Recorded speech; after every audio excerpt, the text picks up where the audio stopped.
एक एक करके एक्सप्लेन कर रहा हूँ, ठीक है। उसके बाद हम फिर बिगनर बॉक्स 9 सॉल्व करेंगे और कुछ इलस्ट्रेशन भी सॉल्व करेंगे, ठीक है। तो स्टार्ट करते हैं सबसे पहले क्लोज्ड कंडक्टर के पॉइंट से। हाँ बिल्कुल, ठीक है, अपन करते हैं ना स्टार्टिंग, ठीक है। तो सबसे पहले मॉड्यूल है ना सभी के पास, मॉड्यूल ओपन कर लो, मॉड्यूल ओपन कर लो सभी पहले तो। चलो अब जो आज जो भी तुम्हें पॉइंट्स बताया जाएगा ना, बहुत ध्यान से सुनना है ना, एक एक पॉइंट काफी इंपॉर्टेंट है। तो सबसे पहले some other important results for a closed conductor, ये पेज एक बार टर्न करो। Some other important results for a closed conductor, तो मैं एक एक पॉइंट रीड करूंगा और तुम्हें मैं एक्सप्लेन करूंगा, समझ में आ जाए तो यस का मैसेज कर देना, ठीक है। देखो फर्स्ट पॉइंट है, if a charge q is kept in the cavity then minus q will be induced on inner surface। Page number है 56 का राउंड मिलेगा तुम्हें, पेज नंबर 56 का राउंड मिलेगा, देख लेना, ठीक है। देखो if a charge q is kept in a cavity then minus q will be induced on inner surface and plus q will be induced on outer surface of the conductor. कहने का क्या मतलब है, मानो हमारे पास ये कोई कंडक्टर दिया गया है इस तरीके से, ठीक है, इधर ये कंडक्टर है और ऐसा बोला गया यदि हम इसके सेंटर में क्यू चार्ज रखेंगे ना, क्यू चार्ज, तो इसके इस वाले सरफेस पे माइनस क्यू चार्ज डेवलप होगा और इसके आउटर पे प्लस क्यू डेवलप होगा। तो ये कोई नई बात तो है नहीं, ये हमें पहले से ही पता है।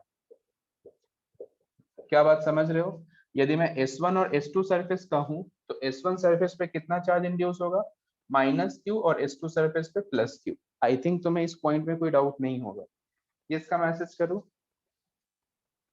ये है पॉइंट फर्स्ट, ठीक है। अब हमसे पॉइंट सेकंड क्या कहा गया, सुनना ध्यान से, सेकंड पॉइंट की बात करते हैं। if a charge q is kept inside the cavity of a conductor and conductor is given a charge q। अब मैं क्या कर रहा हूं कि हम इस कंडक्टर को बाहर से प्लस क्यू चार्ज दे रहे हैं, सही है। उसके बाद क्या बोला, then minus q charge will be induced on inner surface and total charge on the outer surface will be q plus q। बिल्कुल ऑब्वियस सी बात है, जो भी चार्ज हम कंडक्टर पे देते हैं फाइनली जाता कहाँ पे, सरफेस पे। तो सरफेस पे ऑलरेडी एक क्यू चार्ज है, तुमने एक एडिशनल क्यू दिया है, तो इसके S2 सरफेस पे चार्ज कितना बनेगा, q प्लस क्यू, और S1 सरफेस पे चार्ज कितना बनेगा, q। तो ये था सेकंड पॉइंट, आई थिंक तुम्हें समझ में आ गया होगा सेकंड पॉइंट भी, ये इसका मैसेज करो, ठीक है। अब हम बात करते हैं थर्ड पॉइंट की, ठीक है। थर्ड पॉइंट ध्यान से देखना, थर्ड पॉइंट काफी इंपॉर्टेंट है, ध्यान से सुनना है हमें।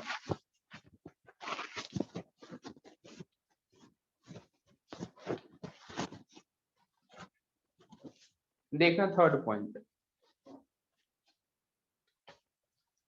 थर्ड पॉइंट बहुत ध्यान से सुनना, ये काफी इंपॉर्टेंट पॉइंट है, एक एक पॉइंट ध्यान से सुनना है। देखो resultant field due to Q which is inside the cavity, इस क्यू की बात कर रहे हैं ना, resultant field due to Q inside the cavity and induce charge on S1। तो देखो ये है सरफेस हमारा S1 और इधर हमारे पास कंडक्टर है चारों तरफ, तो ये प्लस क्यू, तो इस पे कौन सा चार्ज डेवलप होगा, माइनस क्यू, सही है, ये इसी को हम इंड्यूस चार्ज कह रहे हैं। अच्छा, induce charge on S1 at any point outside S1, any point outside S1, इधर कहीं पॉइंट है A, इधर कहीं B और इधर कहीं C, like BC is 0। कहने का क्या मतलब है, मतलब समझना, due to charge Q and induced charge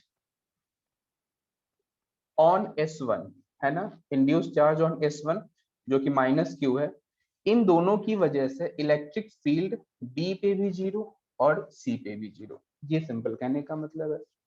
अब देखो ये हुआ कैसे, मैं तुम्हें एक्सप्लेन कर सकता हूँ, सोचना। पहली बात तो बी पॉइंट है किधर का, कंडक्टर का, तो कंडक्टर के लिए तो हमें पता है कि इलेक्ट्रिक फील्ड 0, तो इसमें कहीं कोई डाउट ही नहीं। सी पॉइंट एक्सटर्नल है, अब सोच के देखो एक्सटर्नल के लिए हम टोटल चार्ज सेंटर पे अज्यूम करें तो जितना पॉजिटिव उतना नेगेटिव, तो क्या net charge net electric field zero है क्या? सिंपल समझ में आता है ना? वो इसलिए क्योंकि पॉजिटिव यदि इस तरफ इलेक्ट्रिक फील्ड तो नेगेटिव अपोजिट डायरेक्शन में, तो नेट कितना मिलना है हमें? जीरो। तो इस वजह से हम ये कह सकते हैं। आई थिंक तुम्हें ये इसका फर्स्ट हाफ समझ में आया होगा। ये जो मैंने EB और EC जीरो लिखा है इसका रीजन आई थिंक तुम्हें समझ में आया होगा। अब मैं इसके आगे वाले पॉइंट की बात कर रहा हूँ, अब सुनना। Resultant field due to Q plus Q, मतलब हमने इस पे एक एडिशनल चार्ज, ऑब्वियसली वो सेकंड पॉइंट का कंटिन्यूएशन है, तो इस पे चार्ज कितना है? Q plus Q। Resultant field due to Q plus Q on S2 and any other charges outside S2। Outside S2 का मतलब यहाँ पे मैंने कोई Q1 चार्ज मान लिया है ना, तो इसके सरफेस पे चार्ज है कितना? Q प्लस Q, और आउटसाइड चार्ज है कितना? Q1। ठीक है। at any point inside the surface of S2, any point inside the surface यानी कि इसके अंदर की हम बात कर रहे हैं, इसके अंदर मतलब लाइक AB, तो इन दोनों की वजह से electric field due to Q1 and Q plus Q, इन दो चार्जेस की वजह से Q1 and Q plus Q, इन दोनों की वजह से इलेक्ट्रिक फील्ड A पे भी जीरो और इलेक्ट्रिक फील्ड B पे भी जीरो। ठीक है, तो ये हमें पॉइंट बताया गया, और इस पॉइंट को तुम्हें कॉपी में नोट कर लेना है, समझे? तो पहले ये नोट करो, फिर हम आगे बढ़ेंगे। तो ये पॉइंट स्टार मार्क देके स्टेटमेंट के साथ नोट करो।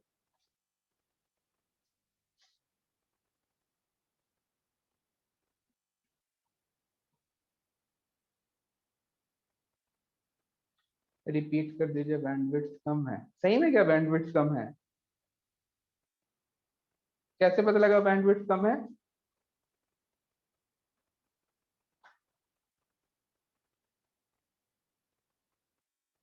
अच्छा, ओके, एक बार मैं कर देता हूँ। देखो सिंपल हमें ये बोला गया कि इंड्यूस चार्ज जो S1 पे है और ये जो पॉइंट चार्ज कैविटी के अंदर हमने प्लेस करा है, इन दोनों की वजह से इस आउटसाइड मतलब S1 सरफेस के बाहर के किसी भी पॉइंट पे इलेक्ट्रिक फील्ड जीरो। ये फर्स्ट हाफ।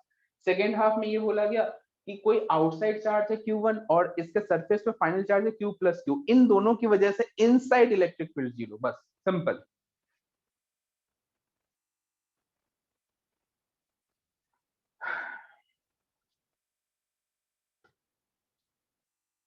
चलो ये नोट कर लिए हो तो डन का मैसेज करो, फिर हम आगे बढ़ेंगे फोर्थ पॉइंट की तरफ।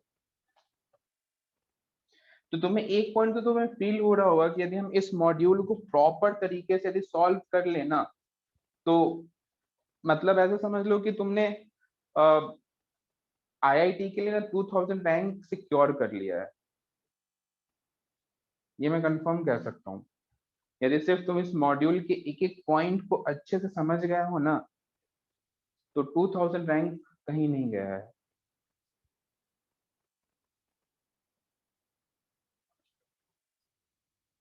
चलो आगे बढ़ते हैं।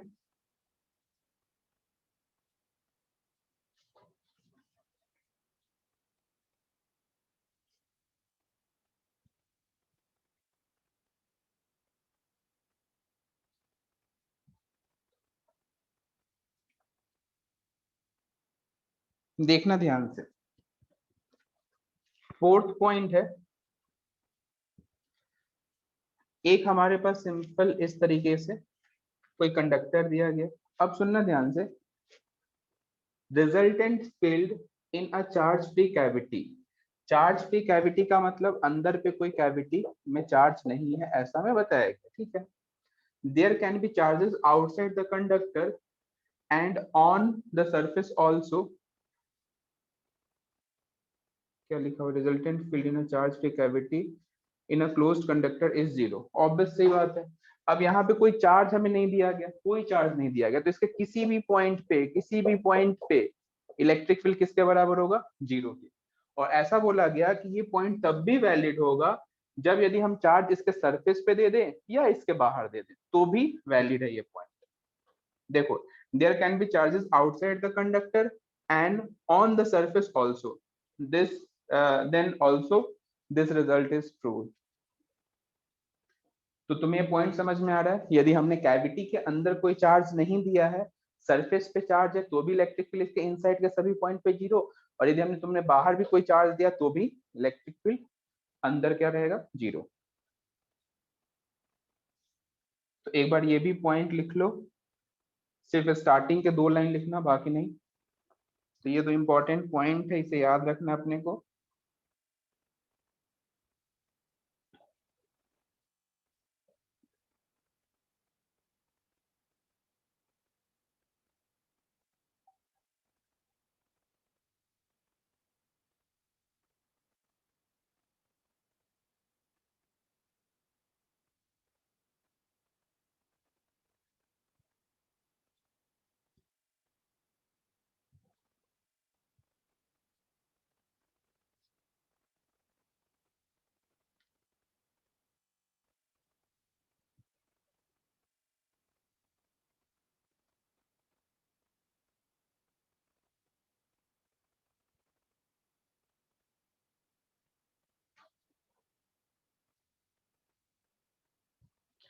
चलो अब हम 5th पॉइंट पे आते हैं। नोट कर लियो, डन का मैसेज करो, फिर हम 5th पॉइंट पे आते हैं। 5th पॉइंट लॉजिकल है। लॉजिकल कैसे है देखो ध्यान से। मैं यहाँ पे 2 डायग्राम ड्रॉ कर रहा हूँ, तुम खुद ही बताओगे आंसर। मानो एक पे मैंने चार्ज सेंटर पे प्लेस किया और दूसरे पे ना कहीं पे डिस्प्लेस करके प्लेस किया है, इस तरीके से दिख रहा होगा आई थिंक। अब सिंपल सोचो, इसमें यदि जो चार्ज इंड्यूस होगा वो एक यूनिफॉर्म तरीके से होगा, S1 सरफेस पे भी और आउटर पे भी। ऐसा मैं कह सकता हूँ सिंपली। इधर हमारे पास मटेरियल है, तो मैं कह सकता हूँ कि S1 एंड S2 सरफेस पे जो चार्ज का है ना, चार्ज जो स्प्रेड है वो यूनिफॉर्म तरीके से स्प्रेड होगा। बट इस वाले सिचुएशन में देखो तो जहां पॉजिटिव चार्ज है उसके आसपास नेगेटिव चार्ज का क्राउड ज्यादा होगा और उससे दूर लेस क्राउड होगा, एंड इसके आउटर पे यूनिफॉर्म हो जाएगा।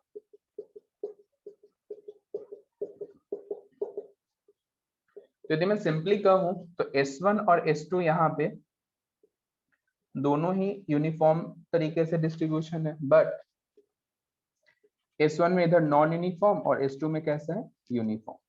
तो हम आई थिंक इस डायग्राम को देख के बता सकते हैं कि कौन कौन से केस में यूनिफॉर्म होगा, कौन से केस में नॉन यूनिफॉर्म होगा। तो एक बार 5th में टोटल H तक डायग्राम है, टोटल 8 डायग्राम है, तो एक बार 8 डायग्राम देखो। किसी डायग्राम में डाउट है तो पूछो, बाकी समझ में आ जाए तो यस का मैसेज कर देना।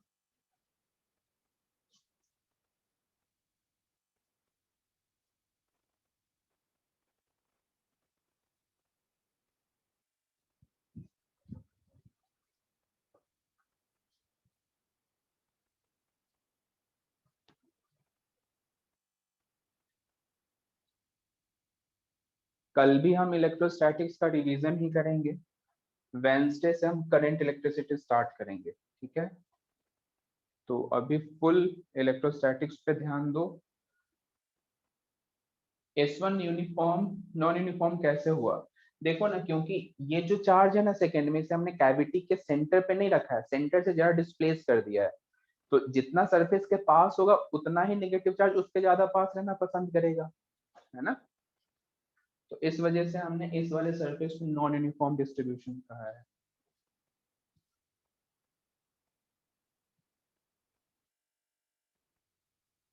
तो एक बार सभी डायग्राम्स देखो, कोई भी डायग्राम में डाउट है तो पूछो।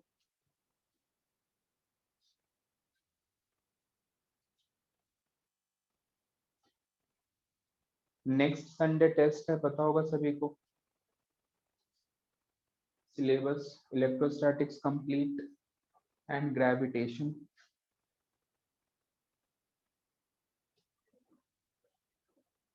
जी और एच में क्या डिफरेंस है? जी और एच में, किसमें जी और एच बोले ना? जी और एच में, जी और एच में भी देखो, जी और एच में कोई खास डिफरेंस तो नहीं है, बट सिंपल तुमसे ये बोला गया है कि जी में जो चार्ज है वो हमें सेंटर पे दिखता है, वैसे उसका सेंटर का कोई मतलब है नहीं, क्योंकि सरफेस तो नॉन यूनिफॉर्म है पहली बात। एच में उसी को थोड़ा सा डिस्प्लेस कर दिया, तो दोनों का डिस्ट्रीब्यूशन सेम ही रहेगा। ऑल क्लियर, बहुत ही बढ़िया।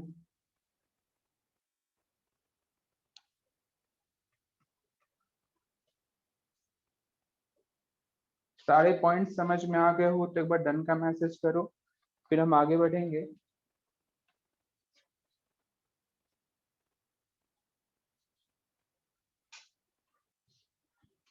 कुछ इलस्ट्रेशन भी सॉल्व करना है मुझे, तो यहाँ तक हो गया हो तो बताओ। चलो अब हम देखेंगे इलस्ट्रेशन 72, मतलब जस्ट अगले पेज पे ही है, देखो एक बार पेज पलट के। इलस्ट्रेशन 72 दिखा क्या?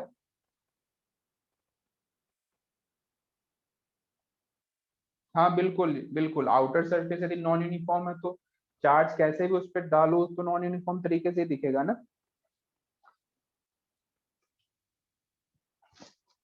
चलो अब हम इलस्ट्रेशन 72 सॉल्व करेंगे, तो एक बार 72 इलस्ट्रेशन को रीड कर लो बस।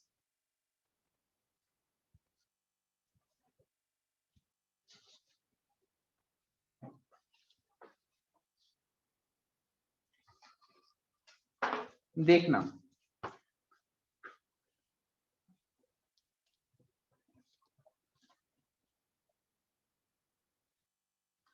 इधर हमारे पास सेंटर में क्यू चार्ज है और रेडियस है हमारे पास R1, और इधर से है रेडियस R2। ठीक है, इधर ये सरफेस है S1 और इधर का सरफेस है S2। पॉइंट हमें तीन गिवन है, इधर है A, B और बाहर है C। ठीक है, ये सिचुएशन गिवन है। अब ध्यान से देखना, ध्यान से देखना। पहले मैं थोड़ा डायग्राम को और अच्छे से ड्रॉ कर दे रहा हूँ, एक एक पॉइंट ध्यान से समझना है अपने को।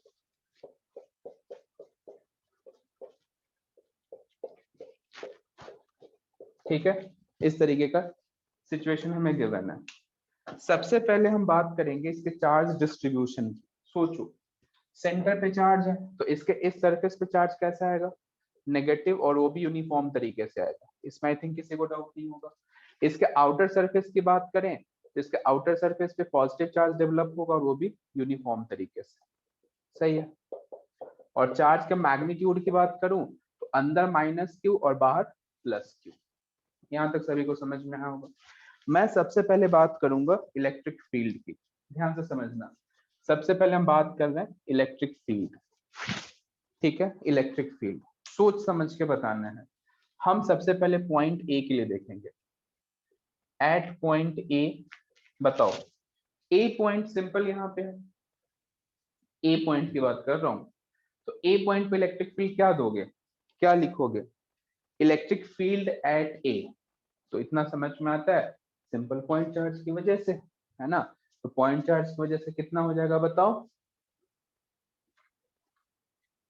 Electric field at point A क्या लिखोगे? K∩, मान लो यदि मैं कोई वेरिएबल डिस्टेंस स्मॉल आर मान के चलता हूँ, या फिर ओ ए ही लिख लेता हूँ, ठीक है, तो K∩OA²। तो ये हम लिखेंगे इलेक्ट्रिक फील्ड एट ए। समझ में आया हो तो ये इसका मैसेज करो।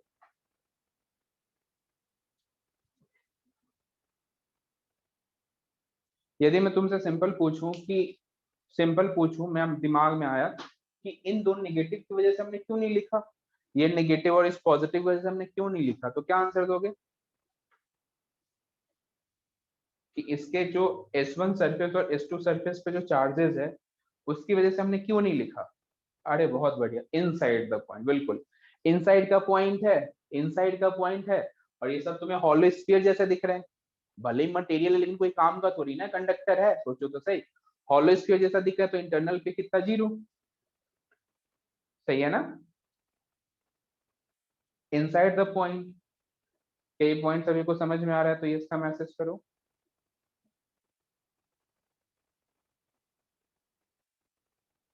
बढ़िया। चलो हम बात करेंगे अब, हम बात करेंगे एट पॉइंट बी।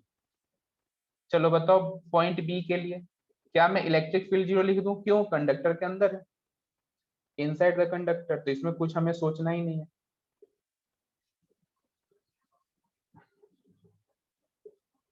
बोलो।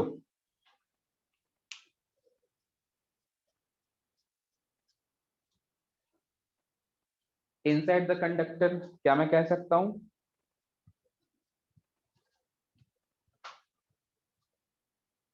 चलो बढ़िया, आगे बढ़ेंगे। हम बात कर रहे हैं एट पॉइंट सी। तो एट पॉइंट सी की बात करें तो क्या मैं कह सकता हूं कि इसका इफेक्ट एक्सटर्नल लिया ही गया, तो मैं अब बस बाहर के पॉइंट को इसे एज अ कंडक्टर अज्यूम करते हुए सॉल्व करूं। कैसे करेंगे सॉल्व? क्या मैं इसी लिख सकता हूं के क्यू बाई ओ सी का स्क्वायर? तो मैं ये पॉइंट यदि समझ में हो इलेक्ट्रिक फील्ड के रिगार्डिंग तो मुझे इसका मैसेज करोगे।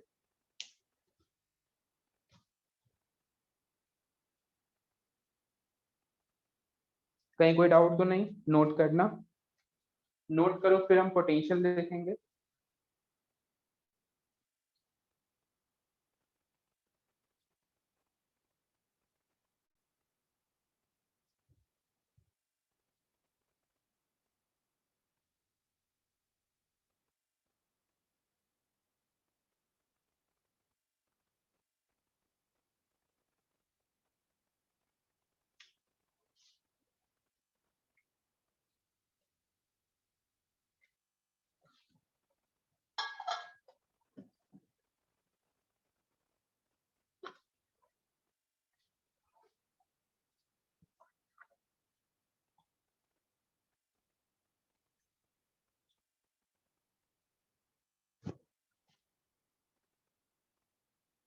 क्या सी पॉइंट समझ नहीं आया क्या?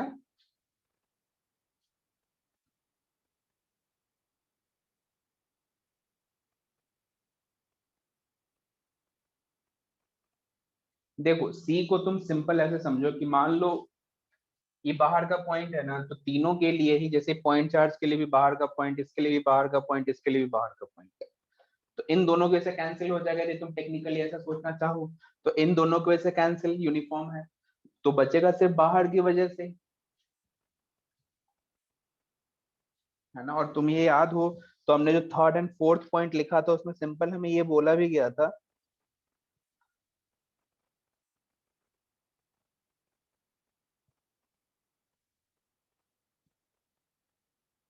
आया समझ क्या?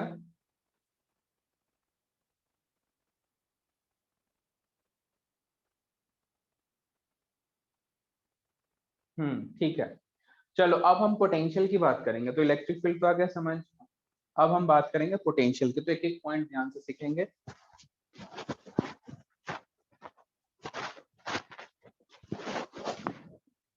चलो पोटेंशियल समझते हैं। पोटेंशियल है ना, सी पे कैसे देखा, इसकी वजह से और इसकी वजह से जो होगा इक्वल ऑपोजिट कैंसिल हो गया, जो बचा थर्ड स्फीयर की मतलब आउटर की वजह से, ऐसे सोच सकते हो।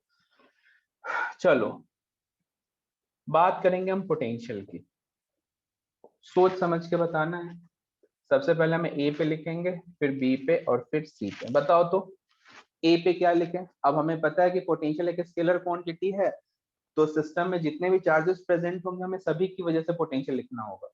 तो देखो सबसे पहले तो क्यू चार्ज, फिर इनर स्फीयर पे माइनस क्यू है और आउटर पे प्लस क्यू है, तो हमें तीन की वजह से लिखना है पोटेंशियल। तो चलो ए पे लिखते हैं, क्या क्या लिखे बताओ।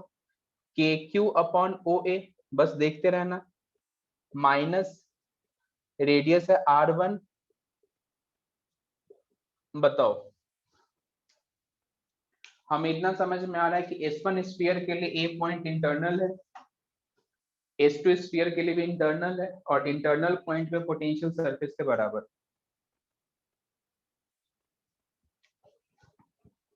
क्या हम ये लिख सकते हैं पॉइंट ए के लिए, तो ये इसका मैसेज करो, और कैविटी के सेंटर पे जो चार्ज है एज अ पॉइंट चार्ज, तो हमने सिंपली तीनों के लिए ऐड कर दिया।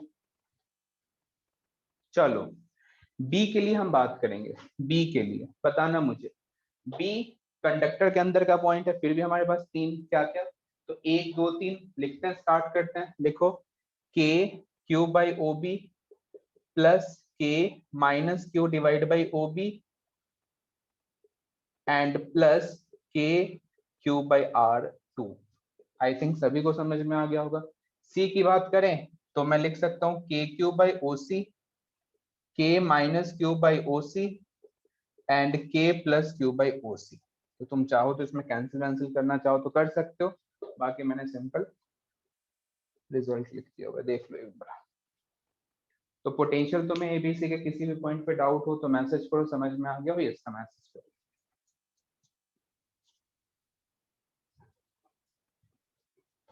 किसी को कोई से स्टेप में डाउट तो नहीं है ना? ये सब हमें कॉपी में नोट करना है। ये मत सोचना कि मॉड्यूल में है ही तो हम नहीं नोट करते, नोट करके रख लो, ताकि 3-4 मंथ बाद जब तुम इस चैप्टर का रिवीजन करोगे तो ध्यान रहेगा। तो जो भी तुम्हें बताया जाता है कि इसे नोटबुक में लिखना है तो उसे फाइन लिख लिया करो। अभी तुम्हें सब कुछ याद है, लेकिन 6-7 मंथ बाद जब इसी चैप्टर को पलट के देखोगे ना तो इसके तुम 60% या 70% ही तुम्हें याद रहेगा, 30% तुम भूल चुके होगे। तो ये भी हमें ध्यान रखना है।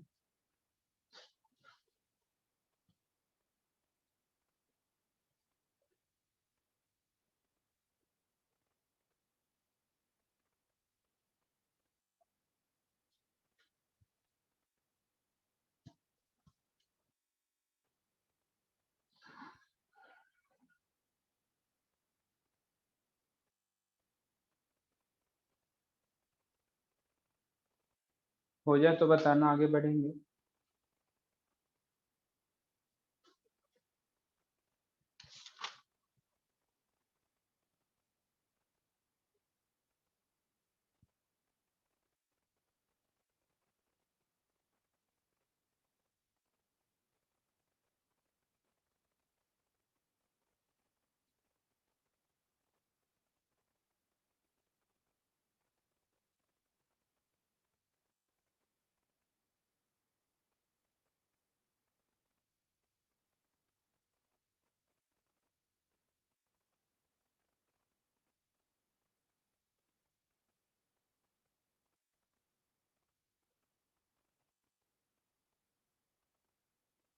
इसको तुम ऐसे समझो ना कि किसी भी हॉलो स्फीयर के अंदर के पॉइंट के लिए इलेक्ट्रिक फील्ड क्या लिखते हो?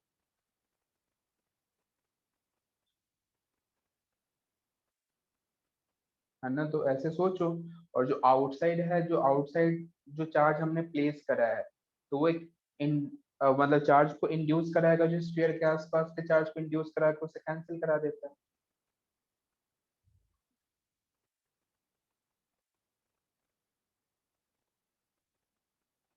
थर्ड एंड फोर्थ पॉइंट को हमें कॉपी में नोट करना है, और ये इस इलस्ट्रेशन को नोट करो, फिर हम आगे देखेंगे। आया समझ क्या?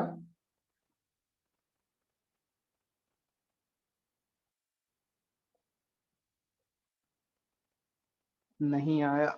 क्या करते हैं?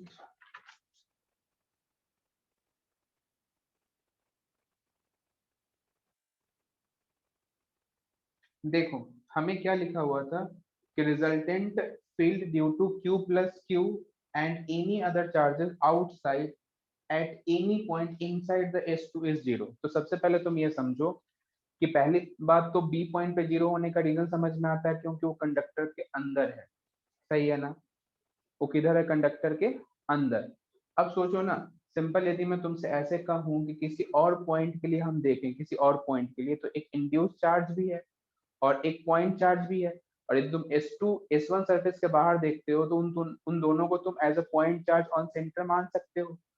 तो उस तरीके से देखो, एक बार सोचो।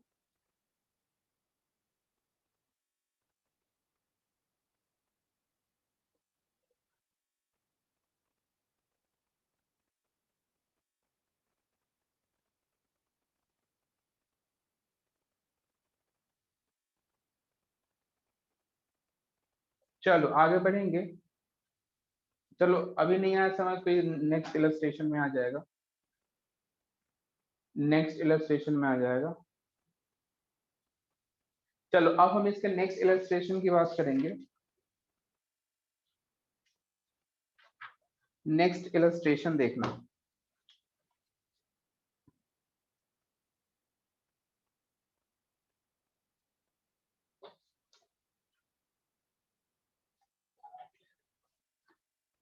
बिल्कुल तुम सही सोच रहे हो, के क्यू बाई आर स्क्वायर आएगा, लेकिन हमसे क्या उसमें लाइन में क्या लिखा हुआ है? Resultant field due to Q plus Q और आउटसाइड। हमने कैविटी के चार्ज की वजह से नहीं बोला है, हमने सिर्फ दो ही मतलब Q प्लस Q और आउटसाइड की वजह से 0 है। समझे क्या श्रेयस? Q प्लस Q और आउटसाइड की वजह से 0। हम ये नहीं कह रहे कि कैविटी का जो Q चार्ज है उसकी वजह से उसकी वजह से तो हमने A पॉइंट पे इलेक्ट्रिक फील्ड लिखा भी था KQ/R²। कुछ समझ पा रहे हो? तुम KQ/R² कह रहे हो सही हो, लेकिन वो तो कैविटी के चार्ज की वजह से है। चलो नेक्स्ट इलस्ट्रेशन देखेंगे। देखना, ये बहुत ध्यान से सीखना, इसमें करेक्शन भी है, वो भी करेक्शन कराना है मुझे। देखो, ये हमें सिचुएशन गिवन है, सेंटर C, इधर कहीं Q चार्ज है, रेडियस है R1, इधर का रेडियस है R2, और इधर है पॉइंट कहीं A और इधर है पॉइंट कहीं B। ठीक है, और क्या क्या गिवन है, बस इतना से काम हो जाएगा। ठीक है, चलो, और इधर हमें मटेरियल है इस तरीके से। सोचना ध्यान से, पहले मैं पोटेंशियल लिख रहा हूँ, ठीक है, पहले मैं पोटेंशियल लिख रहा हूँ। ये प्लस क्यू है तो इसके इनर सरफेस पे कौन सा चार्ज डेवलप होगा? Minus charge. ठीक है, आउटर पे हम बात करें तो प्लस चार्ज इस तरीके से। और तुम्हें इतना पता है कि S1 सरफेस पे जो चार्ज का डिस्ट्रीब्यूशन होगा वो नॉन यूनिफॉर्म तरीके से होगा, मतलब जहां पे पॉजिटिव चार्ज है उसके आसपास में नेगेटिव चार्ज का क्राउड ज्यादा रहेगा और आउटर पे यूनिफॉर्म तरीके से रहेगा। ये मैं कह सकता हूं ना? हाँ, अब हमें सोचना है ध्यान से, बहुत ध्यान से सुनना, एक एक पॉइंट ध्यान से। चलो, सबसे पहले हम बात करते हैं ए पॉइंट की। हम सबसे पहले पोटेंशियल ए पे लिखना चाहते हैं, क्या लिखेंगे बताओ? ए पॉइंट पे पोटेंशियल क्या लिखेंगे? क्यू के लिए हमें कोई पॉइंट दिया है क्या? पी दिया है, चलो पी यहाँ पे दिया गया है। तो चलो हम सबसे पहले पोटेंशियल ए पे लिखते हैं, क्या लिखेंगे बताओ? के Q upon A P plus के माइनस क्यू अपॉन ए सी। ध्यान से देखो, और ए सी हम ए पॉइंट पे लिख रहे हैं,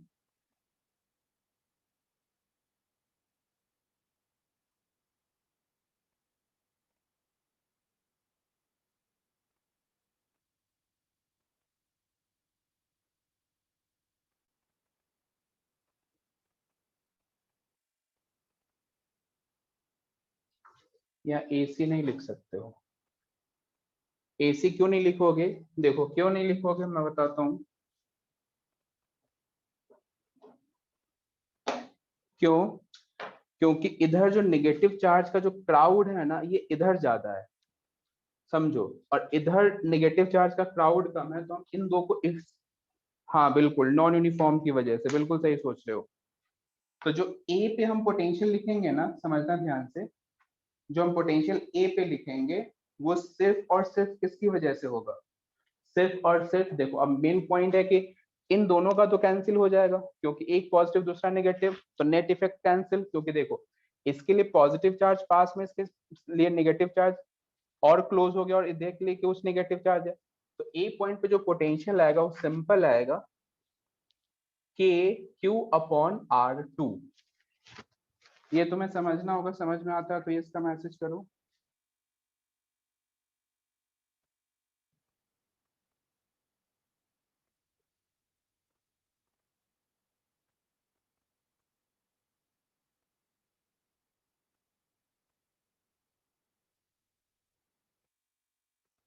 प्लीज रिपीट।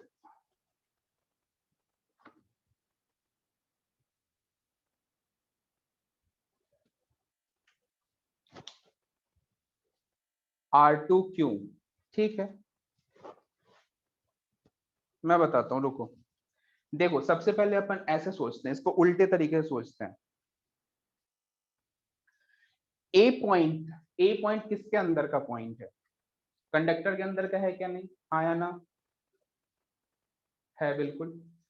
तो क्या मुझे इस पॉइंट पे इलेक्ट्रिक फील्ड जीरो मिलेगा? हाँ या ना? बिल्कुल मिलेगा। क्या मुझे इस पॉइंट मतलब इसके किसी भी पॉइंट पे पोटेंशियल सरफेस के बराबर होगा? हाँ या ना? बिल्कुल। अब सरफेस का पोटेंशियल कितना है? सरफेस का पोटेंशियल कितना है? के क्यू बाई आर टू। आया समझ? इस अप्रोच से ध्यान रखो, ठीक है, कंफ्यूजन नहीं आएगा।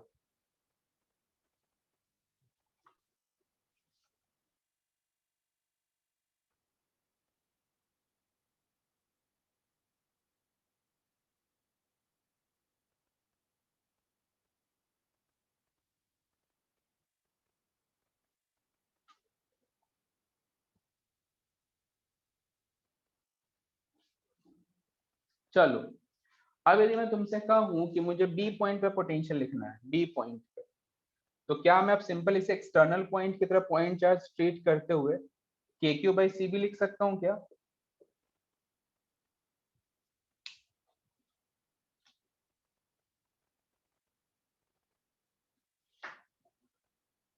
यह समझ? देखो, इसका कैलकुलेशन आसान पता है क्यों हो गया? इसका कैलकुलेशन आसान इसलिए हुआ क्योंकि हमें बस इतना पता है कि कंडक्टर के अंदर इलेक्ट्रिक फील्ड जीरो, जिसकी वजह से पोटेंशियल कांस्टेंट, और उसका जो पोटेंशियल होता है वो सरफेस के बराबर। लेकिन यही काम यदि मैं इलेक्ट्रिक फील्ड के लिए करूंगा ना, तो देखना भी कितना कंफ्यूजन, मतलब कितना डिफिकल्ट बनने वाला है। तो पहले तुम बताओ, पोटेंशियल समझ में आ गया हो तो मुझे ये इसका मैसेज करो। सही है। अब हम बात करते हैं इलेक्ट्रिक फील्ड। ये काफी इंपॉर्टेंट है और बहुत ध्यान से सुनना, बहुत ध्यान से, बहुत ध्यान से, भयंकर वाला ध्यान से सुनना। मुझे बताओ, ये तो हम आंख बंद करके लिख सकते हैं, electric field at A zero. क्यों जीरो होगा? कंडक्टर के अंदर है, कहीं सोचना ही नहीं है। Second point, electric field at B हम सॉल्व नहीं कर सकते। अब इसका तुम रीजन बताओगे।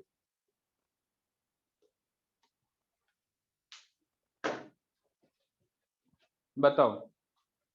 नॉन यूनिफॉर्म, बहुत ही बढ़िया, बिल्कुल सही। देखो, पहली बात क्या था कि हम बी पॉइंट पे हमने लिखा था इलेक्ट्रिक फील्ड, सिंपली के क्यू मतलब लिखा इसलिए था क्योंकि ये दोनों ने सपोर्ट कर दिया था, कैंसिल आउट हो जा रहे थे। लेकिन इस बार तो हो ही नहीं रहा क्योंकि नॉन यूनिफॉर्म डिस्ट्रीब्यूशन। अब यहाँ तो है पोटेंशियल तो नहीं ना कि जिसकी जो हम ये कह सके कि इसका मैग्नीट्यूड इक्वल एंड अपोजिट होगा, कैंसिल कर दिया, तो वेक्टर क्वांटिटी है। तो हमें ये भी तो देखना है। तो क्या तुम्हें ये बी पॉइंट समझ में आ रहा है क्या? Electric field at point B not solvable, हम इसे सॉल्व नहीं कर सकते क्योंकि हमारे पास उतना मैथमेटिक्स नहीं है। अब इसका क्या डिस्ट्रीब्यूशन है, किस तरीके से डिस्ट्रीब्यूशन, हमें तो पता ही नहीं। तो मॉड्यूल में जो फिफ्थ एंड सिक्स पॉइंट जो तुम्हें लिखा है ना, उसे कट कर लो, वहां पे करेक्शन है। हम सिंपल उससे सॉल्व नहीं कर सकते। इसका रीजन आई थिंक तुम्हें समझ आ गया होगा सभी को, कैसा मैं क्यों कह रहा हूँ। क्योंकि इसके पहले वाले इलस्ट्रेशन और इस इलस्ट्रेशन को तुम रिलेट करो, सब कुछ समझ में आ जाएगा। सर पोटेंशियल ए पे एक बार फिर से बता दीजिए। मुझे बताओ, ए पॉइंट कंडक्टर के अंदर है या नहीं? है। तो क्या कंडक्टर के लिए मैं कह सकता हूं कि कंडक्टर एक इक्विपोटेंशियल सरफेस है? और इक्विपोटेंशियल सरफेस है तो इस पे पोटेंशियल किसके बराबर? आउटर सरफेस पे जो पोटेंशियल होता है उसी के इक्वल तो इंटरनल पॉइंट पे पोटेंशियल होता है। तो कंडक्टर के अंदर के जो पॉइंट्स हैं सब पे पोटेंशियल किसके बराबर होगा? इसके सरफेस के बराबर। तो हमने सरफेस का जो पोटेंशियल था लिख दिया।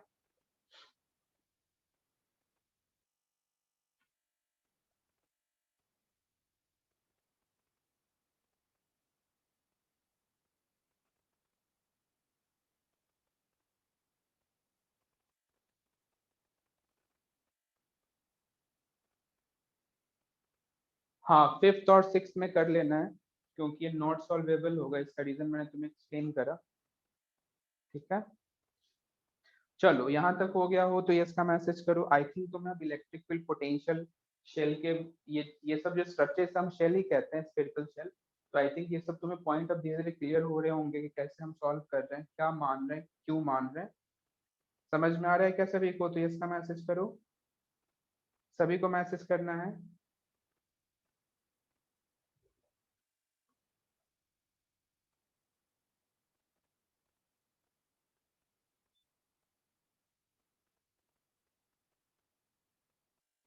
तो फिर हम आगे बढ़ेंगे, पहले यहाँ पे बताओ ये सब आ गया समझ, तो फिर हम आगे बढ़ेंगे। मुझे दोनों तरफ मैसेजेस आ रहे हैं क्या, इधर भी?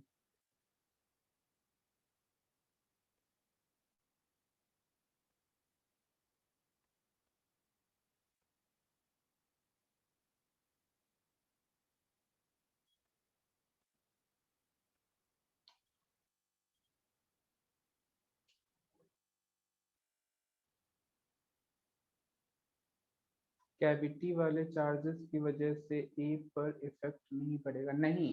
कंडक्टर उस सब चीज को न्यूट्रलाइज कर देता है, क्योंकि कंडक्टर में चार्जेस जो इंड्यूस होते हैं ना, तो वो इंड्यूस चार्ज उस इफेक्ट को कैंसिल कर देता है। देखो, हम ए पॉइंट पे पोटेंशियल इन दोनों की वजह से लिखते। मैं तुम्हें स्टार्टिंग में ना थोड़ा हायर मैथमेटिक्स को मतलब थोड़ा विजुअलाइज करके तुम्हें मैं एक्सप्लेन करने की कोशिश कर रहा था। मैं तुमसे ऐसे सिंपल कहूँ, एक सिंपल सोचना कि एक ये रॉड है और ये यूनिफॉर्म रॉड है, तो इसका सेंटर ऑफ मास कहाँ पे होगा? बीच में होगा, सही है। मैं कहूँ कि इधर इसका वेट ज्यादा है, मास हमने इधर ज्यादा रखा, तो इसका सेंटर ऑफ मास किधर होगा? इस तरफ होगा, ये भी हमें पता है। तो मैंने सिंपल तुम्हें वैसे ही सोचने को बोला, एक बार सोच के देखो कि इधर का चार्जेस ज्यादा, इधर चार्जेस कम, तो पॉसिबिलिटी तो है ना कि कहीं ना कहीं इसका सेंटर ऑफ मास किसी पॉइंट पे आके लाई करे। सोचो, अब यहीं पे लाई कर रहा है और ये भी पॉजिटिव चार्ज यहीं पे है, तो दोनों एक दूसरे को कैंसिल कर देंगे। लेकिन ये अपन सिंपल लॉजिक से सोच रहे हैं, तो इसलिए मैंने कहा था कि इन दोनों चार्जेस की वजह से जीरो, जो होगा आउटर की वजह से होगा, ये पहले मैं कह रहा था। लेकिन जब मुझे लगा कि थोड़ा कंफ्यूजिंग ज्यादा नहीं समझ में आएगा, तो फिर मैं अपना स्टेटमेंट चेंज करते हैं। मैं सिंपल तुमसे कहा कि ए पॉइंट पे इलेक्ट्रिक फील्ड जीरो। ए पे इलेक्ट्रिक फील्ड जीरो कब होगा? कंडक्टर के अंदर, और कंडक्टर इक्विपोटेंशियल सरफेसेस फॉर्म करते हैं, तो जो पोटेंशियल के सरफेस पे, वही पोटेंशियल अंदर। हाँ, यदि मैथमेटिक्स को ही अपना सब कुछ मानते हो ना, तो फिर शायद पढ़ोगे डबल ट्रिपल इंटीग्रेशन। चलो, यहाँ तक सब कुछ समझ में आ गया हो तो ये इसका मैसेज करो।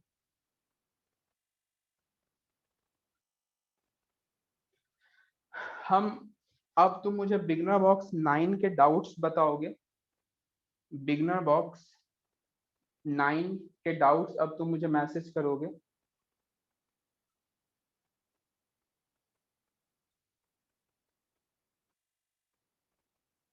Beginner box 9। हाँ, आराम से।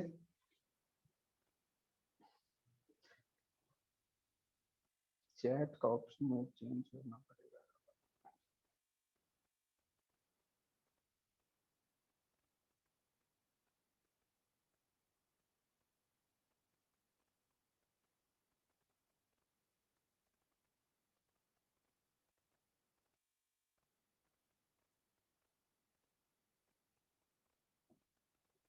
चलो, बिगनर बॉक्स 9 में अब डाउट्स मुझे बताओ।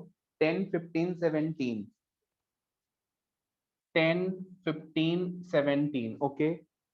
11, ओके। 10, 11, 15 एंड 17। Question number 8। 8, 14 आ गया। 13 भी आ गया, हुआ नहीं आया 13। 13, 16, ओके। 16 हो गया क्या? अब 10 था पर क्लियर हो गया। तो क्या 10 नहीं है क्या किसी का डाउट? 10 है क्या किसी का डाउट? मेरा ओके, ठीक है, चलो करते हैं सॉल्व। हम अब बिगनर बॉक्स 9 डिस्कस करने वाले हैं।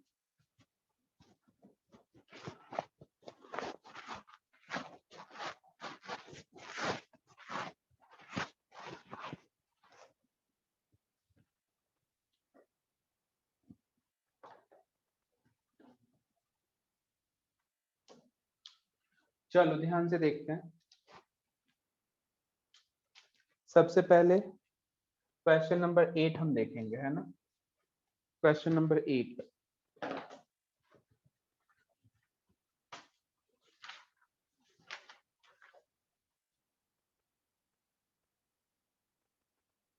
अभी हमने पॉइंट जो पढ़ा है ना वही है। पॉइंट 4 देखो एक बार फिर से, क्लोज्ड कंडक्टर के पॉइंट 4 मैं पढ़ रहा हूँ, सुनना ध्यान से। Resultant field in a charge, resultant field in a charge free cavity, ये चार्ज फ्री कैविटी नहीं है, फिर भी इसके आगे वाले पॉइंट में था, charge free cavity on a closed conductor is zero, there can be charges outside the conductor and on the surface also, मतलब कि आउटसाइड सरफेस पे तो भी। अब सिंपल तुम सोचो यहाँ पे, इसी पॉइंट के अकॉर्डिंगली मैं बता रहा हूँ, हमें सिंपल यहाँ पे पॉइंट चार्ज क्यों दिया गया है, सोचना। और क्या बोला गया है कि इस पे चार्ज है क्यू, तो फाइनली इस पे कितना हो जाएगा, क्यू प्लस क्यू, और बाहर हमें एक चार्ज Q1 दिया गया, ठीक है। Then force on charge at center, सोचना थोड़ी देर के लिए, मान लो मैं इसे कैविटी मान लेता हूँ, ऑब्वियसली इसे कैविटी मानना होगा क्योंकि सेंटर पे हमने चार्ज प्लेस किया है। सोचो, तो ए पॉइंट पे जो इलेक्ट्रिक फील्ड है वो कितना है, यदि मैं इसे आर कहूं, तो क्या मैं ए पॉइंट पे इलेक्ट्रिक फील्ड के क्यू बाई आर स्क्वायर लिख सकता हूँ क्या, हाँ या ना मैसेज करो। क्या मैं ए पॉइंट पे इलेक्ट्रिक फील्ड के क्यू बाई आर स्क्वायर लिख सकता हूँ क्या, अभी बताया। कैविटी के अंदर कोई पॉइंट हो तो उसमें हम यही लिखेंगे। सोचो, क्या खुद का इलेक्ट्रिक फील्ड खुद पे फोर्स लगाएगा क्या, क्या खुद का इलेक्ट्रिक फील्ड खुद पे फोर्स लगाएगा क्या, नहीं। तो आई थिंक तुम्हें आंसर मिल गया होगा। जिसका भी डाउट हो तो ये इसका मैसेज करते चलना, समझ में आ जाए तो फिर हम आगे बढ़ेंगे। ये था क्वेश्चन नंबर 8। आगे हम बात करते हैं क्वेश्चन नंबर 10 की। मेरा 10 क्लियर है, ओके। 10 शायद, अच्छा 10 किसी और का नहीं है क्या डाउट, क्वेश्चन नंबर 10 किसी और का डाउट है तो मैसेज करो, ये इसका है है ओके ठीक है। तो क्वेश्चन नंबर 10 में हमें सिंपल क्या गिवन है, अभी जस्ट एक्सप्लेन करा वैसे ही है, जस्ट एक्सप्लेन किया। देखो एक सा कोई रैंडम सरफेस दिया गया, यहाँ पे क्यू चार्ज है, तो जो इसका चार्ज इंड्यूस होगा कुछ इस तरीके से होगा। हमसे आउटसाइड पॉइंट के लिए पूछा है, तुम्हें पता है, तुम्हें क्या पता है कि इसके लिए हम कह सकते हैं कि पॉइंट चार्ज का जो इफेक्ट हो बाहर चला गया कंडक्टर के, और जो भी पोटेंशियल होगा इसी चार्ज की वजह से होगा, क्योंकि इन दोनों का इफेक्ट तो कैंसिल हो जाना है। तो मैं सिंपल लिखूं potential at P equals to k Q by R, जो भी डिस्टेंस होएगा। सोचो, अभी देखा जस्ट थोड़ी देर पहले।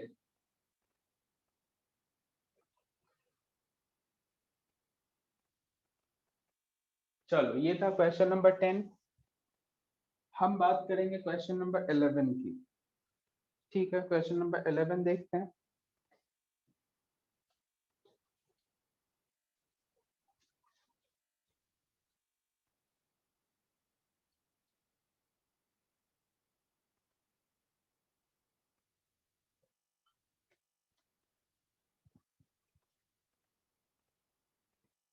इलेवन देखना, एक बार देख लो। 11 यही तो है ना, सीक्वेंस समझना। हाँ यही है। तीन स्फीयर हमें दिए गए हैं कॉन्सेंट्रिक, ठीक है, ये कॉन्सेंट्रिक स्फीयर हैं, और इस पे चार्ज है Q, आउटर पे है -Q, और इसे हमने अर्थिंग कर दिया होगा, ठीक है। इधर से ये रेडियस हमें A दिया गया है, इधर B, और इस तरफ है रेडियस C। सोचना ध्यान से, है ना। Find the charge appearing on surface B, मतलब हमें ये बी सरफेस दिया गया, उस पर चार्ज कितना एपियर होगा ये हमसे पूछ लिया गया। बहुत आसान क्वेश्चन, क्या करोगे, सबसे पहले जिस पॉइंट पे अर्थिंग है उसका पोटेंशियल जीरो करेंगे। तो देखो, मानते हैं कि बी पे चार्ज है Q1, बी पे चार्ज हम कितना मानते हैं Q1, तो यदि मैं इसकी वजह से पोटेंशियल लिखूं तो क्या लिखेंगे बताओ, के Q by B plus k Q1 by B plus के माइनस क्यू बाई सी, यही लिखोगे।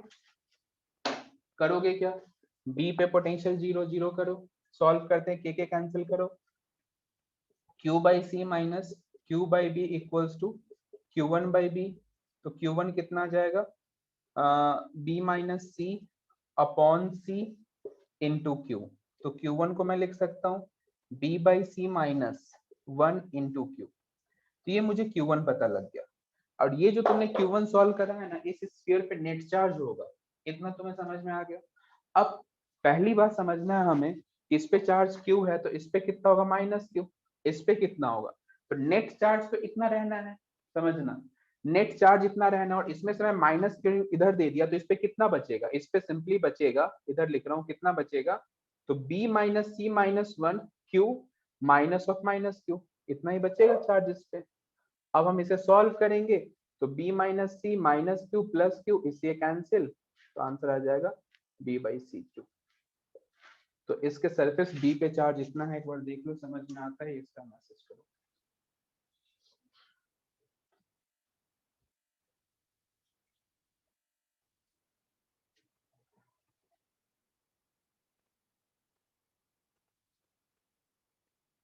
कोई डाउट है तो बताओ।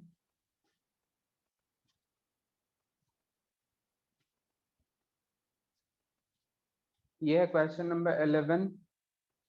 समझ में आया हो यस का मैसेज करो, आगे बढ़ेंगे हम 12 की तरफ।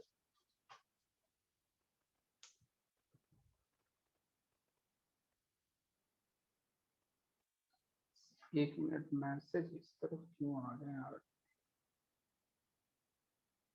सरफेस, सर सरफेस सी के लिए, सरफेस सी के लिए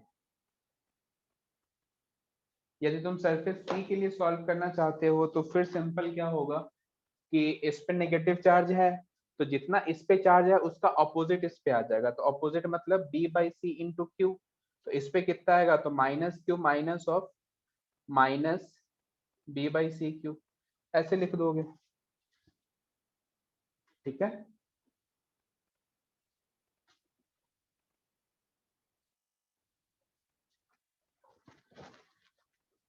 चलो, अच्छा तुम लोग जो मैसेज कर रहे हो उसमें कोई ऑप्शन आ रहा है क्या कि किसे मैसेज करना है। होस्ट को मैसेज करो, है ना, मतलब मुझे होस्ट एंड को होस्ट का, तो होस्ट को मैसेज करो, को होस्ट को नहीं, होस्ट को।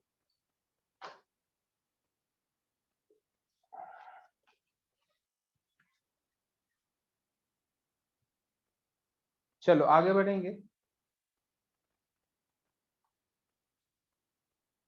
नेक्स्ट क्वेश्चन देखते हैं। हाँ मतलब कुछ स्टूडेंट के लिए कह रहा हूँ, बाकी तो सभी होस्ट पे ही कर रहे हैं।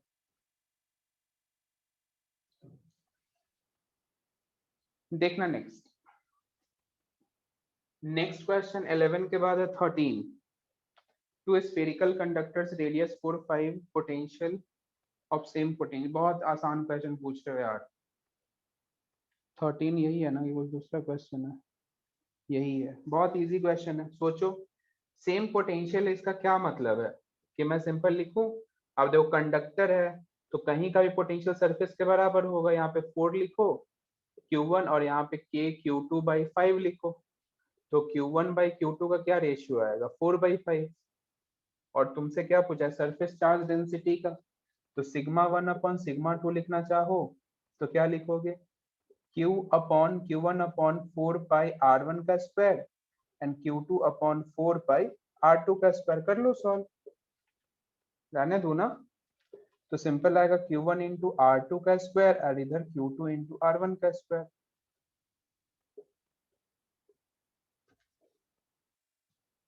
और रेडियस तो हमें पता है, Q1 Q2 का रेशियो पता है, यहाँ पे पुट करोगे आंसर आएगा। ये था क्वेश्चन नंबर 13।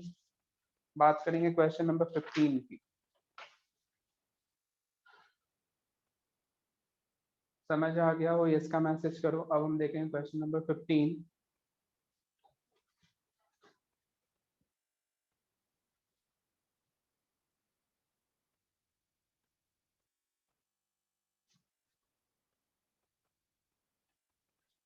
देखना क्वेश्चन नंबर 15।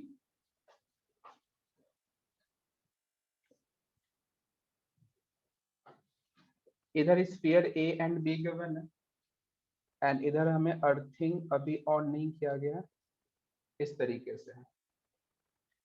रेडियस है इधर R और इधर का रेडियस है 2r। इस पे चार्ज इनिशियली है QA और इस पे चार्ज है इनिशियली QB।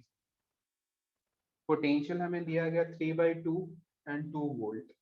तो मैं कह सकता हूँ कि A का पोटेंशियल है 2 वोल्ट और B का पोटेंशियल है 3/2 वोल्ट। बढ़िया क्वेश्चन है, देखते हैं कुछ पॉइंट इसके।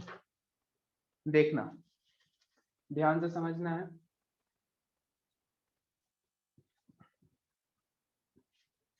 सोचना, सबसे पहले मैं कह रहा हूँ कि मुझे A का पोटेंशियल लिख के बताओ। तो A का तुम पोटेंशियल क्या लिखोगे? Simple, k Q A upon R plus के क्यू बी अपॉन 2r, और ये किसके बराबर है? 2b के। चलो B का पोटेंशियल क्या लिखोगे? B का, तो B का पोटेंशियल लिखोगे K Q A by 2r plus के क्यू बी बाई 2r, और ये है 3/2 के बराबर। दोनों को सब्ट्रैक्ट करो तो इससे ये कैंसिल होगा, और यहाँ से k बाई आर यदि हम कॉमन लेते हैं या फिर डायरेक्ट मैं लिखूं तो यहाँ से आ जाएगा 2r। सही है। इधर से आ जाएगा v/2, तो इससे कैंसिल, यानी कि के क्यू ए अपॉन आर किसके बराबर आ गया? v के बराबर। ठीक है। अब मैं इसके हेल्प से ना ये सॉल्व कर सकता हूँ। तो क्या मैं ये लिख सकता हूँ के क्यू बी अपॉन 2r भी v के बराबर होगा? क्यों ऐसा कहा? क्योंकि इन दोनों का समेशन है 2v, तो ये इंडिविजुअल v है तो ये भी v के बराबर। तो इस तरीके से तुम QA और QB का रेशियो निकाल लोगे। तो फर्स्ट पार्ट आ गया, ठीक है। सेकेंड पार्ट हमसे बोला गया, अच्छा इसमें बोला गया अर्थिंग करा देना है। मतलब हमने अब इस स्विच को ऑन कर दिया, तो ऑन करने के बाद देखो, ऑन करने के बाद QA पे कोई फर्क नहीं पड़ेगा। क्यों नहीं पड़ेगा? क्योंकि QA आइसोलेटेड है, किसी वायर वायर से कनेक्टेड नहीं है। तो जितना इस स्फीयर पे पहले चार्ज होना है उतना ही बाद में होना है। तो यदि मैं तुमसे कहूं कि आफ्टर चार्ज यदि मैं मानता हूँ डैश वाला, तो ये तो मैं कंफर्म कर सकता हूँ कि QA और QA डैश क्या होगा? बराबर। ये मैं कंफर्म कर सकता हूँ। QB के लिए मैं नहीं कह सकता, क्योंकि यहाँ पे कंडक्टिंग वायर लग गया, तो हो सकता है कुछ चार्ज अंदर चला गया हो या अंदर से बाहर ले लिया हो, कुछ भी हो सकता है। लेकिन ये कंफर्म कह सकता हूँ कि ये चार्ज इक्वल है। अब हम इसे कंफर्म करेंगे QB क्या है। सोचने वाली बात, क्या मैं ऐसा कह सकता हूँ कि इस पॉइंट का पोटेंशियल जीरो? सोचो, और इस पॉइंट का पोटेंशियल जीरो, तो ऐसा क्वेश्चन हमने ऑलरेडी किया हुआ है। मैं यहाँ पे डायरेक्ट लिख सकता हूँ कि चार्ज आएगा QA डैश। बोलो, क्या ये बात पता है तुम्हें? ये क्वेश्चन हमने ऑलरेडी किया हुआ, और तुम चाहो तो एक सेकंड में कर भी सकते हो। पोटेंशियल एट बी क्या लिखोगे? K Q A upon 2r plus के Q B dash upon 2r। यहाँ सॉल्व करो तो क्यू ए बराबर किसके होगा? Minus of Q A dash होगा क्यू बी डैश के बराबर। यहाँ से तुम्हें आइडिया लग जाएगा। सही है। अच्छा, अब यदि मैं तुमसे इसी के लिए बी के लिए पोटेंशियल पूछ दूं, ए के लिए, सॉरी, ए के लिए, तो ए के लिए पोटेंशियल क्या लिखोगे? देखो, K Q A by R plus के minus Q A by 2r, क्योंकि मुझे क्यू बी और इसके लिए पता है। तो इसके लिए यदि मैं डायरेक्ट आंसर लिखूं तो मेरे पास आएगा के क्यू ए बाई 2r, और हमें पता है कि के क्यू ए बाई आर है v के बराबर, तो ये होगा v/2 के बराबर, और b का पोटेंशियल ऑलरेडी जीरो। तुम गैप देख सकते हो। तो एक बार अब इसके थ्रू चारों स्टेटमेंट, जो भी चारों ऑप्शन हैं, चेक करो। समझ में आता है तो इसका मैसेज करो।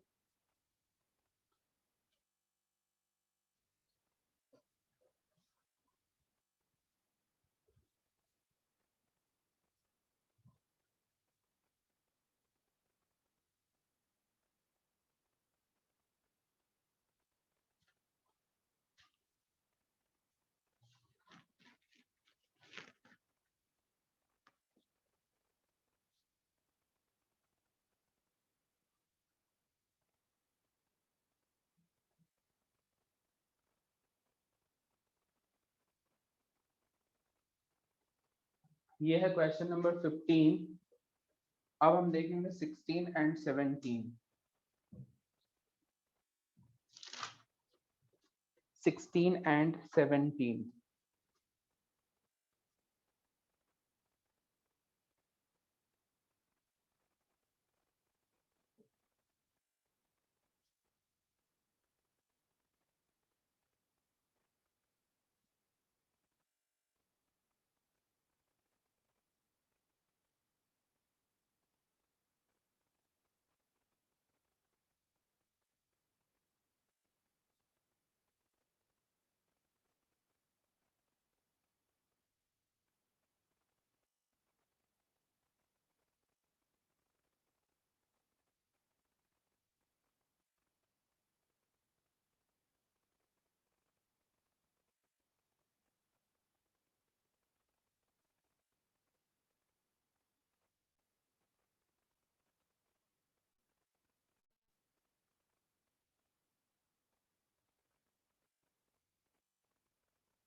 आगे बढ़े क्या?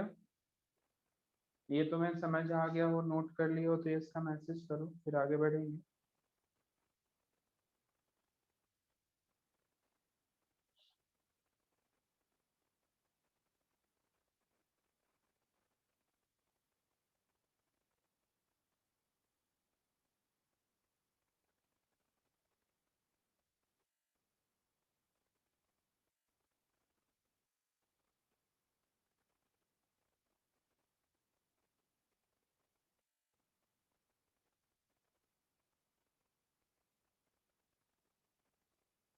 चलो अब हम 16 देखेंगे।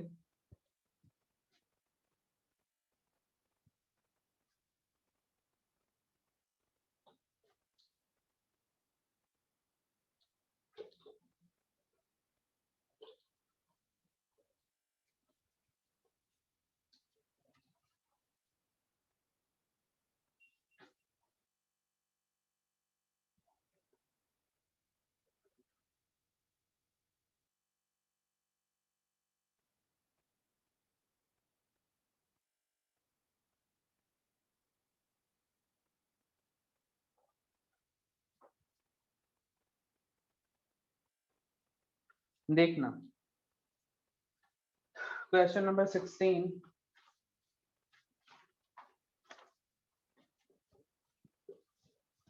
दो कंडक्टर में गिवन है। सबसे पहले इधर सिग्मा 1, सिग्मा 2, सिग्मा 3, सिग्मा 4 दिया गया। रिलेशन हमें फाइंड आउट करना है। सोचो, सबसे पहले तो अपन जो रिजल्ट हमें पता है उसके बेसिस पे मैं ये कह सकता हूँ। बोलो, कह सकते हैं क्या? जो रिजल्ट हमें पता है उसके बेसिस पे। एंड इसमें एक सी पॉइंट यहाँ पे हमें दिया गया, इन सभी की वजह से इलेक्ट्रिक फील्ड लिखते हैं। तो देखो सी पे किस, ये दोनों इस तरफ कितना देगा, है ना, ये दोनों इस तरफ, तो तुम्हें पता है इसे हम इंडिविजुअल क्या मानेंगे, शीट। तो शीट की वजह से sigma upon 2a, 2 epsilon not simple. फिर इधर भी सिग्मा 1 अपॉन 2 एप्सिलॉन नॉट, 2 आ जाएगा, सॉरी। इसमें ये नेगेटिव मानते हैं तो भी ये इधर ही देगा, तो डायरेक्शन हम लिखेंगे सिंपल। एंड ये ऑपोजिट देगा, तो minus of sigma 4 upon 2 epsilon not.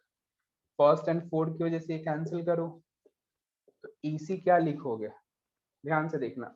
हमें मैग्नीट्यूड पता है, ये इक्वल है, तो डायरेक्ट मैं लिखूं सिग्मा 2 अपॉन एप्सिलॉन नॉट या तो सिग्मा 3 अपॉन एप्सिलॉन नॉट। इस तरीके से बता सकते हैं हम,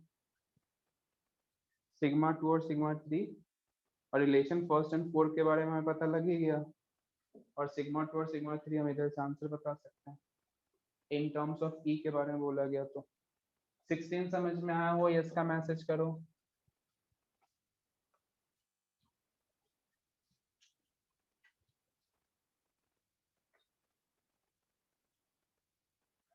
सर लेकिन इंटरफेस पे जीरो इलेक्ट्रिक फील्ड होती है, तो फिर क्वेश्चन में ई क्यों गिवन है? हमें इंटरफेस पे नहीं गिवन है, हमें ई पे गिवन है। यहाँ यहाँ जो सी है ना, इस पे हमें ई गिवन है।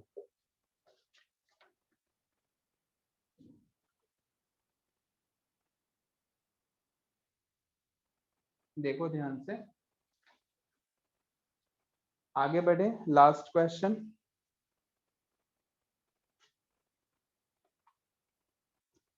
देखना नेक्स्ट।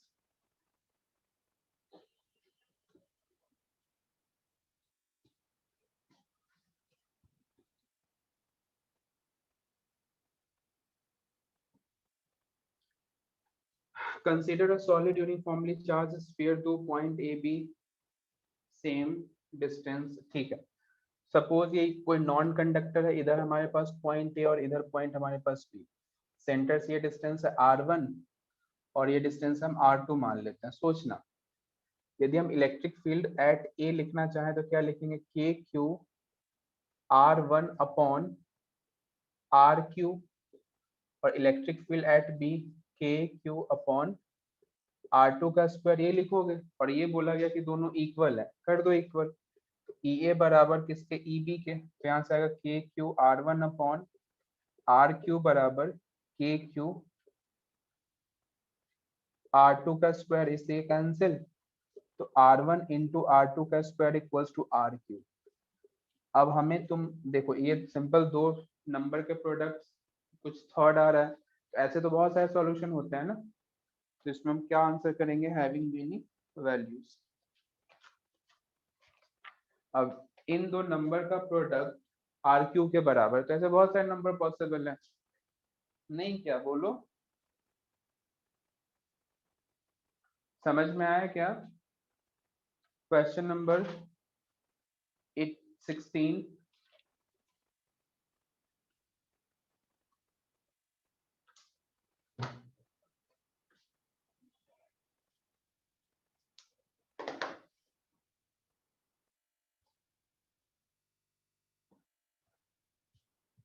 तो ये था बिगनर बॉक्स 9। इसमें कोई सा भी क्वेश्चन डाउट हो तो पूछो, कोई और एडिशनल डाउट हो तो पूछो, इलस्ट्रेशन में कोई डाउट है तो पूछो। नेक्स्ट क्लास में हम बिगनर बॉक्स 10 डिस्कस करेंगे और एक्सरसाइज 1 के 40 क्वेश्चन। कोशिश करना कि डाउट्स थोड़ा कम हो ताकि हम डिस्कस कर सकें टाइमली। एक्सरसाइज 1 का 40 जो स्टार्टिंग से 40 क्वेश्चन होंगे वो हम डिस्कस करने वाले हैं, और बिगनर बॉक्स 10। और तुम्हें कल क्या क्या पढ़ के आना है, एनसीईआरटी कॉर्नर, तो ये सिर्फ तुम पढ़ोगे, इसके सॉल्यूशन मत देखना, है ना, सॉल्यूशन मत देखना। तुम्हें सिंपली ये करना है कि जो तुम्हें सिखाया गया है उसके हेल्प से सॉल्व करो और फिर चेक कर लेना, ठीक है। कभी भी मॉड्यूल के सॉल्यूशन मत देखना। एक्सरसाइज 1 में टोटल कितने क्वेश्चन है, कल देखेंगे, जहां तक हो सकता है कर लेंगे। यदि डाउट्स कम पूछते हो तो डेफिनेटली अपन कर लेंगे, यदि लिमिटेड डाउट्स हो तो अपन डेफिनेटली कर लेंगे। 56 है, ओके, देखेंगे, कोशिश करेंगे 56 तक हो जाए।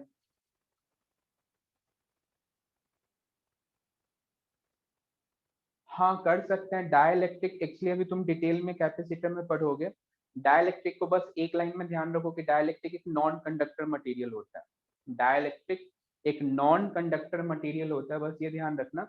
अपन इसे डिटेल में कैपेसिटर चैप्टर में पढ़ेंगे।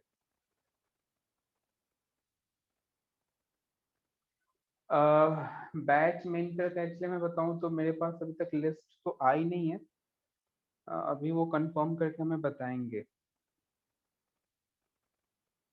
नहीं, जहां भी डायलैक्ट्रिक दिखे ना उसे भी रहने दो, उसे छोड़ दो ना, डायलैक्ट्रिक छोड़ दो।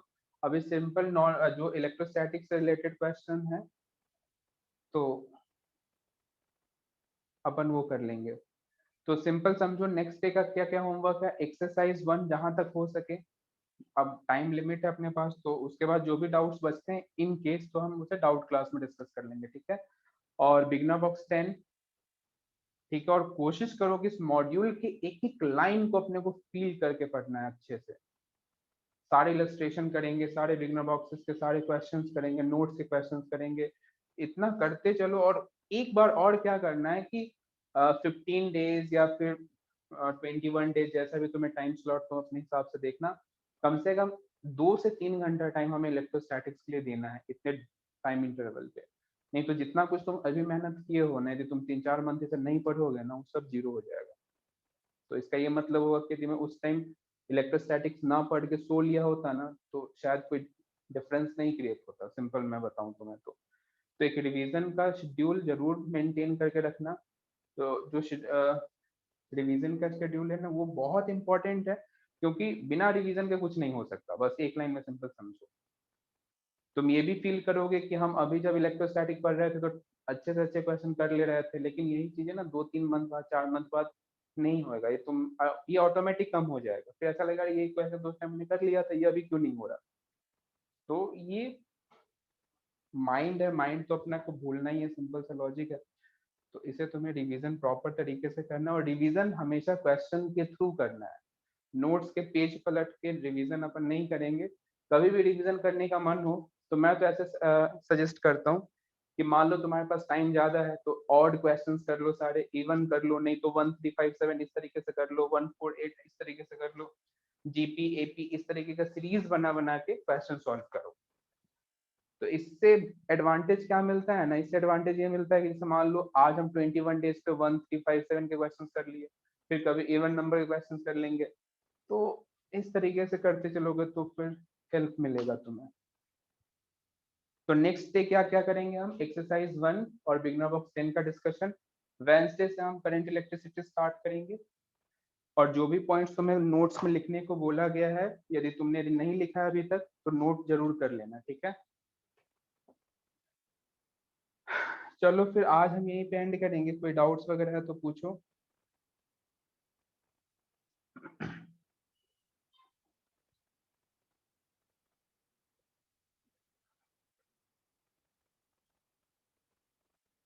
चलो ठीक है, फिर मिलते हैं नेक्स्ट क्लास में। Okay bye.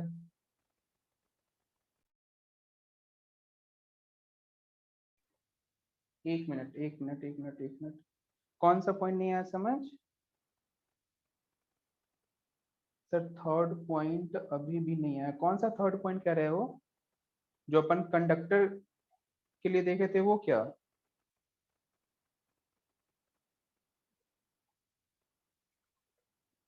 देखो, हाँ सेकेंड हाफ है उसका। तो एक सिंपल सा मैं तुमसे कहूँ कि यदि मैं कोई क्लोज्ड कंडक्टर के लिए इलेक्ट्रिक फील्ड लाइंस ड्रॉ करता हूँ, तो इसमें कोई बाहर के चार्जेस की वजह से तो इलेक्ट्रिक फील्ड तो एब्सेंट ही रहता है ना, ऐसे सोचो ना तुम सिंपल। यदि मैं तुम्हें सिंपल कहूँ कि कोई कंडक्टर है, यहाँ पे हमने एक इलेक्ट्रिक फील्ड प्रेजेंट कराया, तो अपने को ऐसा नहीं बताया गया था कि इधर पॉजिटिव चार्ज बहुत सारे आ जाते हैं, इधर नेगेटिव चार्ज बहुत सारे आ जाते हैं, तो फिर ये दोनों इफेक्ट कैंसिल आउट कर देते हैं। ऐसे सोचो, अब जो बाहर के चार्जेस हैं क्यू, है ना, अब इसकी वजह से भी तो इलेक्ट्रिक फील्ड लाइंस है, तो इसके से भी चार्जेस इंड्यूस हो रहे हैं, तो उसके नेट इफेक्ट को कैंसिल कर दे रहा है। आया समझ क्या?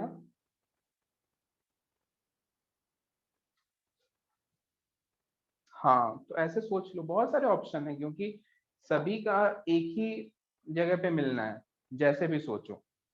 तो इससे नहीं आता तो, लेकिन ये पॉइंट हमें याद रखना है। समझ में आ गया, अच्छी बात है, याद रखना है, क्योंकि इससे डायरेक्ट क्वेश्चन पूछे जाते हैं, ध्यान रखना। जो थ्योरेटिकल क्वेश्चन होता है वो इसी से बनता है। चलो फिर मिलते हैं नेक्स्ट क्लास में। Okay bye.